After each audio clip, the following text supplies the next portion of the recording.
we'll jump right in. All right. So, hello, everyone. Welcome to this iteration of the COTAD Engage Humanities series.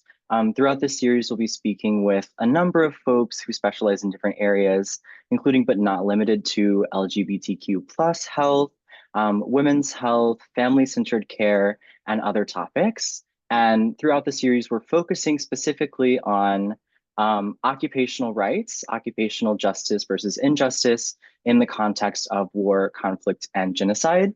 That being said, each of the speakers had autonomy to decide where they wanted to go with their topics and to kind of bring their own passions and perspectives into the conversation, which brings me to our guest speaker that we have here today. Dr. Khan, thank you so much for being here with us. Would you like to introduce yourself to the community? Yeah, sure. Thank you so much for having me. So I am a certified women's health pelvic floor rehab specialist. I have extensive experience in trauma-informed care approaches. My work focuses on addressing unique health challenges faced by women in particular and marginalized populations, particularly those in vulnerable and underserved areas.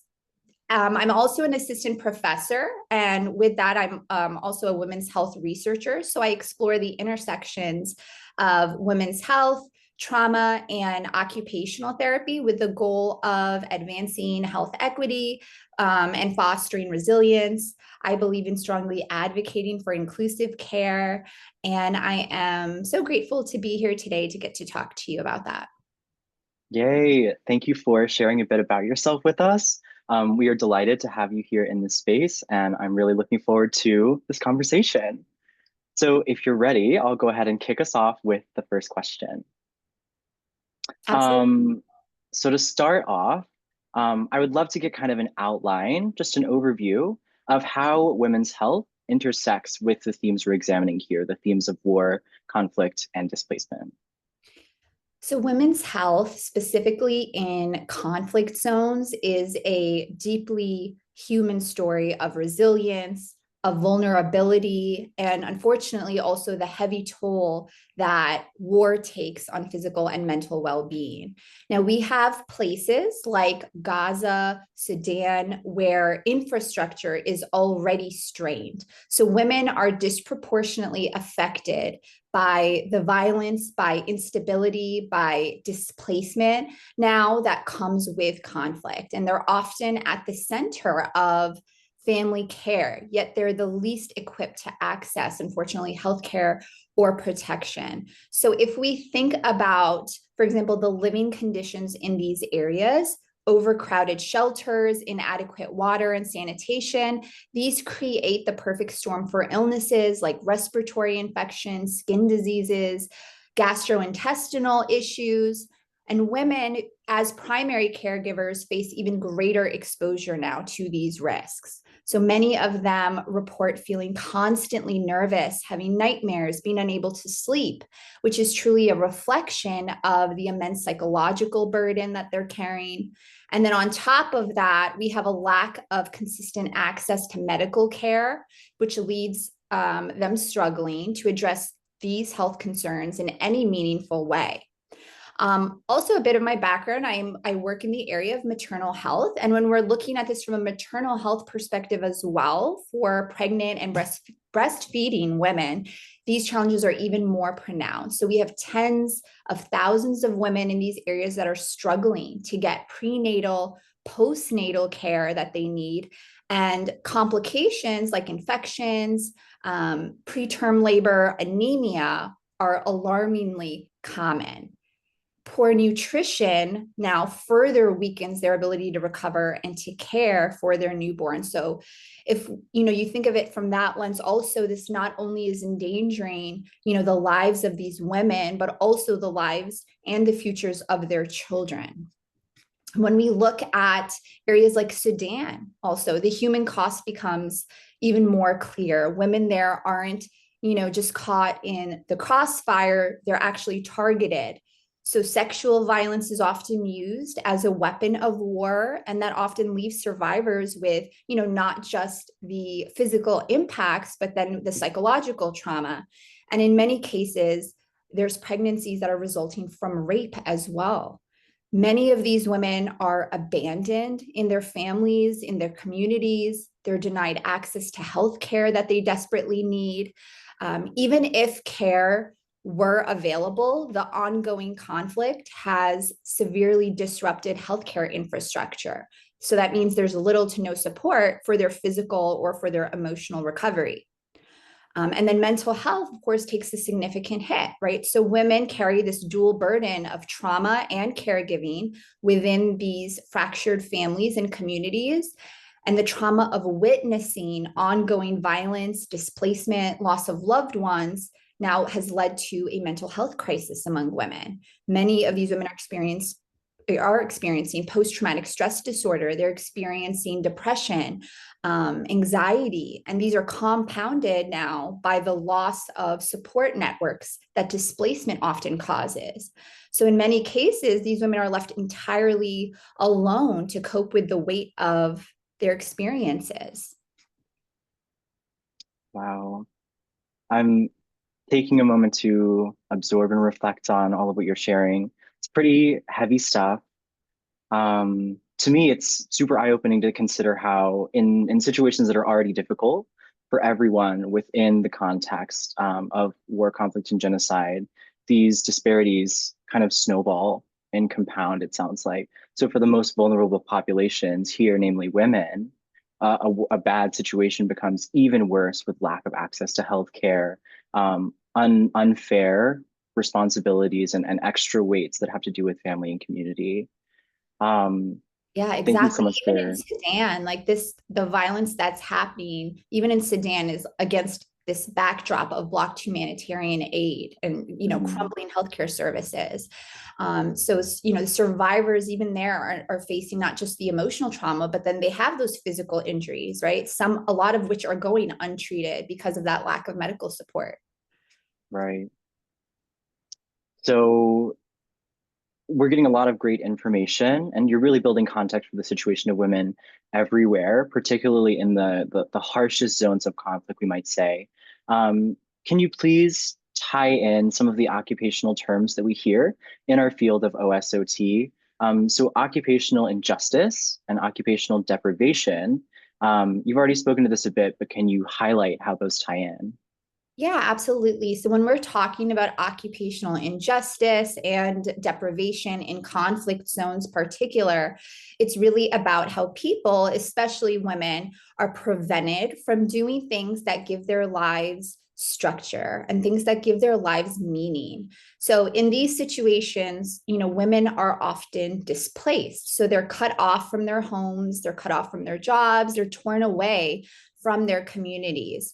The roles that they once held, whether that be one of a caregiver, a worker, contributing to the community, these roles are now taken away. And this often is going to leave them feeling disconnected from everything that once gave them purpose. So this kind of deprivation, it doesn't just disrupt daily life, it takes a serious toll on mental health. When you're stripped of your roles, it's easy to feel helpless, to feel lost, like you don't know who you are anymore. For example, a woman who once used to support her family, she can find herself now in a refugee camp and she's not able to work. She's not able to care for her loved ones, right? So all she can do is focus on surviving, which leaves no room for thriving or rebuilding that sense of self.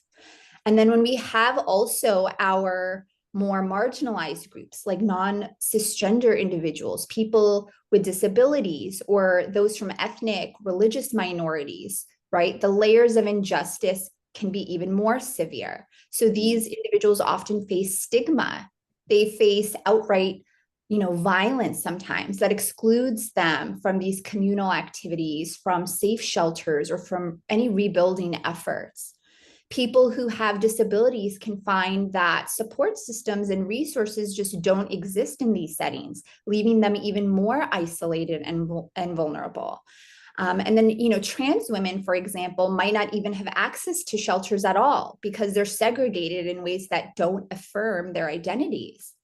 So this kind of exclusion, once again, it's not just about impacting their physical safety, but it cuts them off from roles that could potentially restore their sense of purpose and their dignity. And that's why addressing occupational injustice is so important, because this isn't just about, survival. It's about creating opportunities for people to reconnect with their identities, to be able to contribute meaningfully, and to really truly start to heal. 100%. Wow. I love how you're connecting all of these ideas in such a holistic way and speaking not only to the struggle of survival that we often focus on in conversations about war, conflict, and genocide, but also really bringing it back to that humanizing piece of every single person deserves to flourish and thrive and have a sense of purpose and identity within themselves. Um, I love how you're speaking on all of this. Can you zoom in even more a little bit and talk to us about specific reproductive and sexual health challenges that are faced by women in war zones? Yeah, so women in war zones, there's immense reproductive sexual health challenges that are magnified now by the instability and destruction of conflict.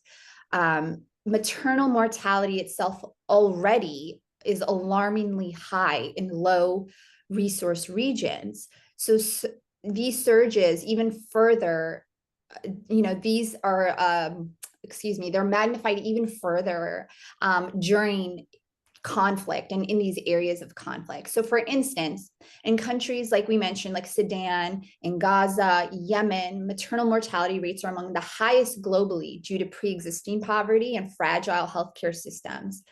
Conflict exacerbates this crisis now. So as hospitals, we've been seeing, are being destroyed, supply chains are being disrupted, medical professionals are forced to flee. Women are often left without prenatal care. They're left without skilled birth attendants or access to emergency obstetric care. There's also there's a significant increase in the risk of complications like hemorrhaging, obstructed labor, infections, all of which are major contributors to maternal death.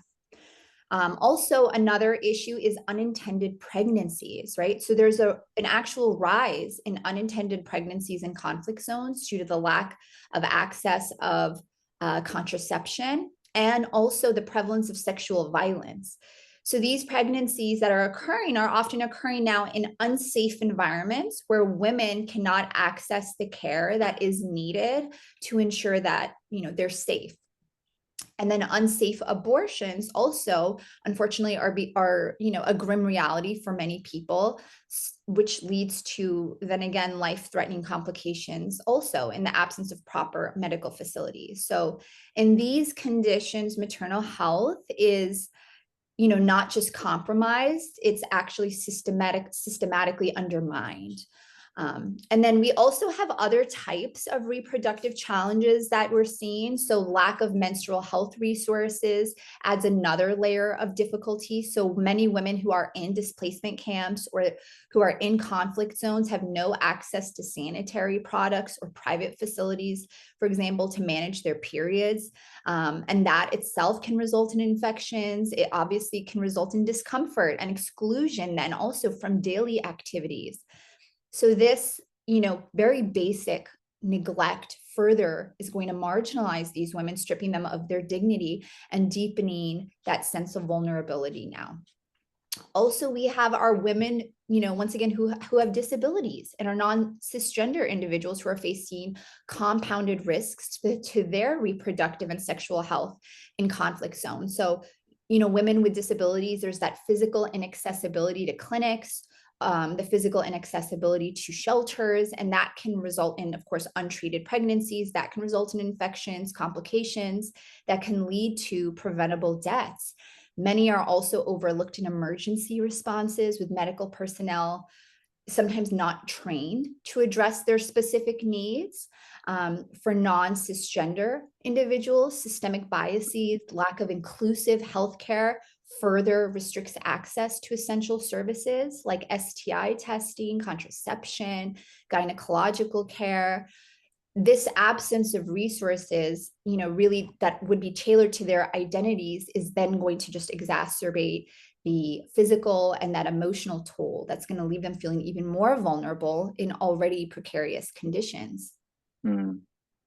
Right. And like you noted earlier, a lot of these places that we're discussing, Sudan, Yemen, Gaza, were already behind in a way with healthcare access, with training, especially for people with compounding marginalized identities who experience intersectionality of their marginalization.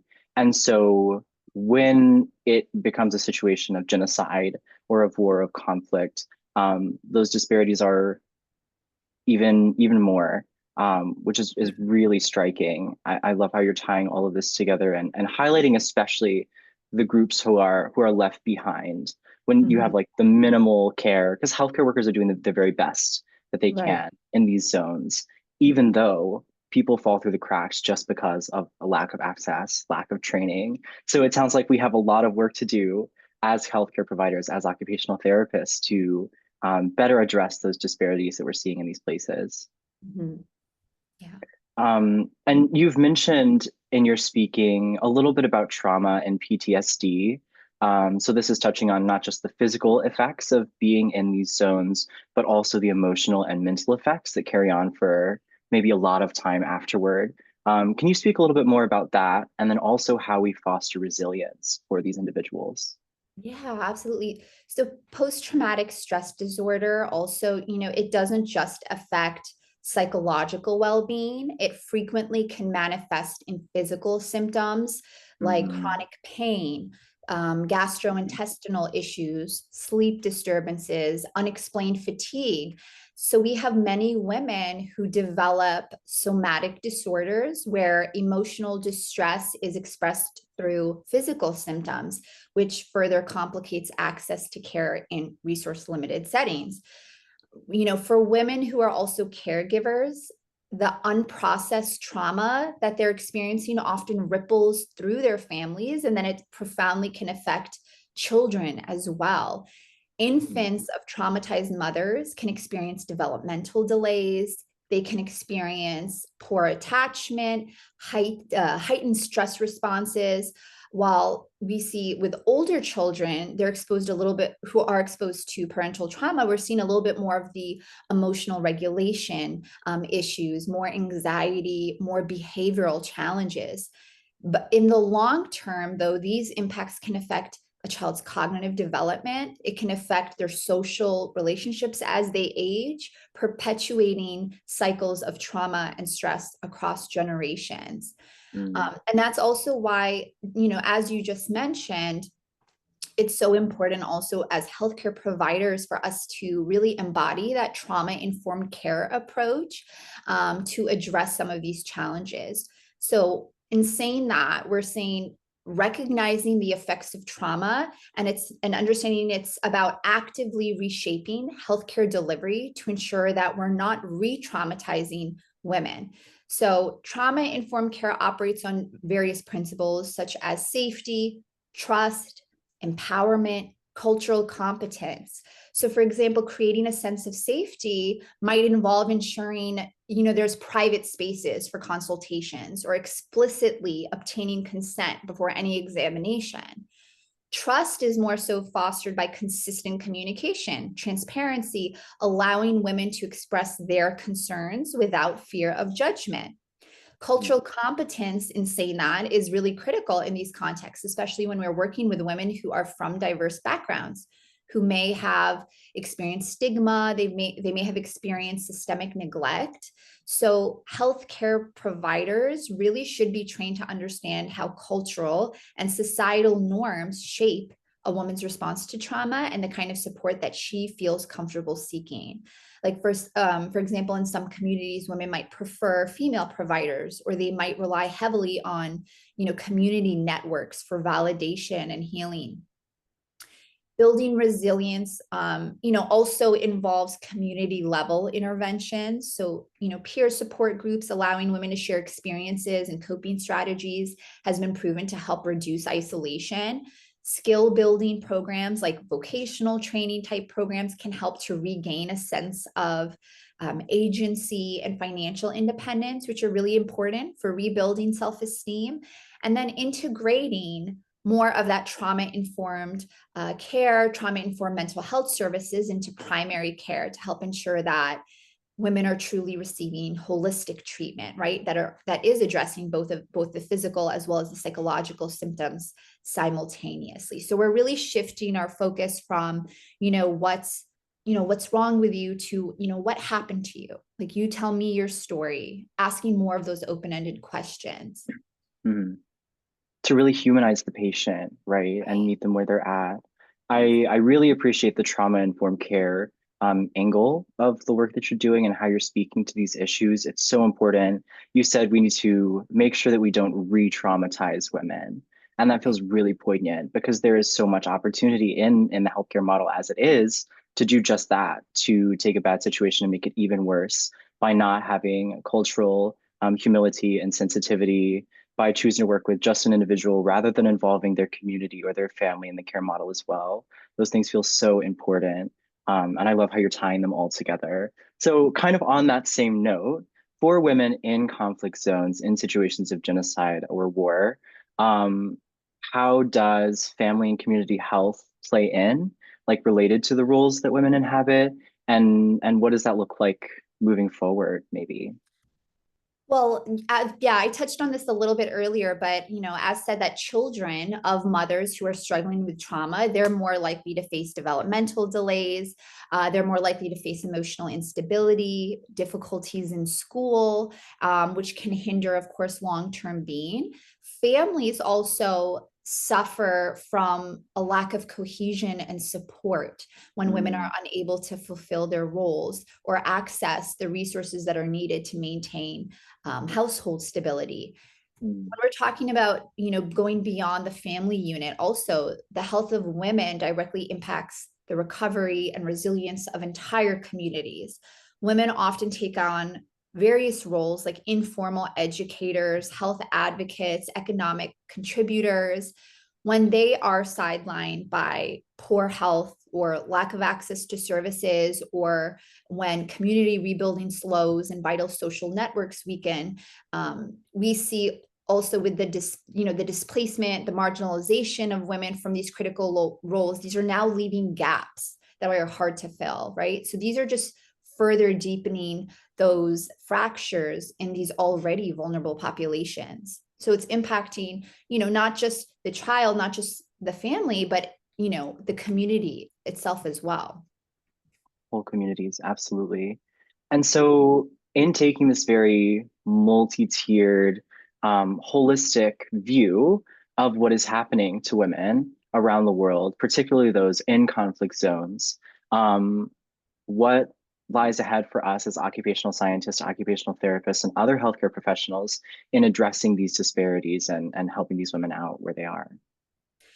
So I think it's really about finding practical, inclusive solutions that work in these challenging environments.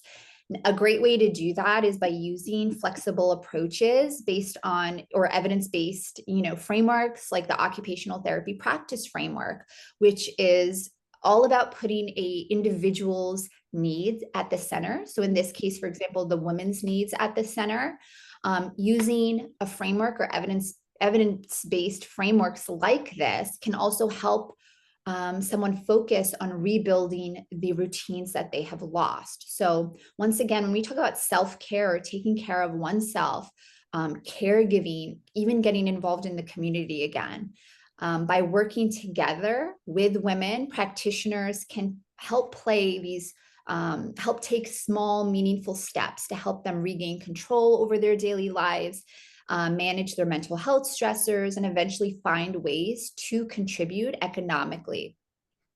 For women who are in marginalized groups, once again, including those who have disabilities, non-cisgender individuals, it's important to offer care that's both respectful and responsive to Mm, their unique situation. So that might mean creating spaces that are physically accessible for women who have mobility challenges, or making sure programs reflect the experiences of these individuals.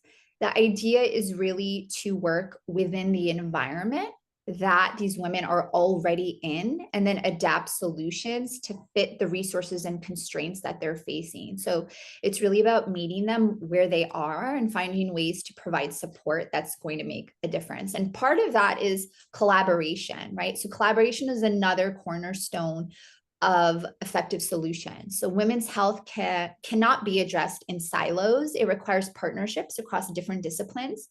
So occupational therapy practitioners can collaborate with, for example, midwives to ensure safe birthing practices, or work Mm. alongside mental health counselors to address trauma, as well as with community leaders to create programs maybe that resonate with local cultural norms. Telehealth platforms are also huge. They can expand the reach of services, particularly for women who are in remote or displaced settings. So by providing access to reproductive health, access to mental health, rehab services in ways that circumvent traditional infrastructural challenges. And then training programs is another huge way for a healthcare providers, which will have a, important, impactful contribution. So by equipping practitioners with, for example, trauma-informed care techniques, by equipping them with cultural sensitivity training, as well as inclusive practices that can better address the complex needs of women who are in conflict zones. Absolutely. So, Dr. Khan, I just want to echo back some of what I'm hearing, and kind of recapitulate some of these main points for our listeners and our viewers. So, in addressing the specific healthcare needs, the occupational injustices and deprivations of women, particularly those in conflict zones of war and genocide, care needs to be holistic.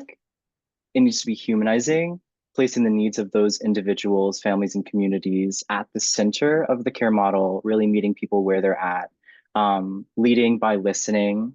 You mentioned definitely needs to be a collaborative process, both in terms of the healthcare providers and the people receiving care, and then also healthcare providers from different fields collaborating as well at different levels.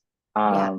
Training, adequate training for cultural humility, and again, knowing not how to not re-traumatize people, right? Were those pretty Absolutely. much the main points? Yeah, absolutely. So, kind of broadening our scope now, we've been zooming in a lot and then we're moving forward. So, to broaden our scope, maybe outside of the field of occupational science and occupational therapy, in speaking to the global community at large, other stakeholders outside of our field, why does women's health in conflict zones need to be a priority? And what can be done not only within healthcare and within OSOT, but just in general by anyone?